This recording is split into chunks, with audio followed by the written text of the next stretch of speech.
Hello மக்களே, இப்போ நம்ம பார்க்கக்கூடிய வீடியோ என்ன அப்படின்னா, நிறைய பேர்த்துக்கு பார்த்தீங்கன்னா கழுத்து வலி இருக்கும், எலும்பு தேய்மானம் இருக்கும், பேக் பெயின் இருக்கும், அடிவயிறு இழுத்து வலிக்கும். பார்த்தீங்க அப்படின்னா நிறைய பெண்களுக்கு பீரியட்ஸ் டயத்தில் இந்த மாதிரி இருக்கிறதுக்கு உபயோகப்படுத்தக்கூடிய ஒரே ஒரு வழி என்னன்னா, நம்ம எல்லாத்துக்கும் தெரியக்கூடிய கருப்பு உளுந்து. அது வந்து தோல் நீக்காமல் அப்படியே வந்து நம்ம உபயோகப்படுத்திக்கலாம். இதை வந்து கருப்பு உளுந்து ஊற போட்டு நம்ம உளுந்தங்களியாகவும் செஞ்சு சாப்பிடலாம். ப்ளஸ் வந்துட்டு இதில் வந்து நிறைய கால்சியம், மெக்னீசியம், பொட்டாசியம், இரும்பு சத்து நிறைய இருக்குது. குழந்தைகளுக்கும் நம்ம கொடுத்துட்டு வரலாம்.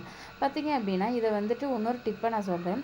இதை வந்து நீங்கள் கருப்பு வந்து வறுத்து எடுத்து வச்சுக்கோங்க. அது கூட வந்துட்டு நீங்கள் வந்து கொஞ்சமாக கருப்பு எள்ளு ஒரு பாதி அளவுக்கு சேர்த்து வறுத்து எடுத்து வச்சுக்கோங்க. இதை வந்து அரைச்சி எடுத்துக்கோங்க. அரைச்சி எடுத்துகிட்டு இதை வந்து 2 ஸ்பூன் அளவுக்கு நீங்கள் வந்து கலந்துக்கோங்க. கலந்துட்டு சுடுதண்ணியில் நல்லா கலந்து நீங்கள் குடிச்சிட்டு வாங்க. நாட்டு சர்க்கரை உங்களுக்கு பிடிச்ச மாதிரி கலந்து நீங்கள் குடிச்சிட்டு வந்தீங்க அப்படின்னா உங்களுக்கு வந்து ரொம்ப உடலுக்கு ஆரோக்கியமாக இருக்கும். எலும்பு தேய்மானம் இதெல்லாம் சரியாயிட்டு வரும். இந்த மாதிரி நிறைய டிப் பார்க்கணும். நம்ம சேனலை மறக்காமல் சப்ஸ்கிரைப் பண்ணி வச்சுக்கோங்க. தேங்க்யூ.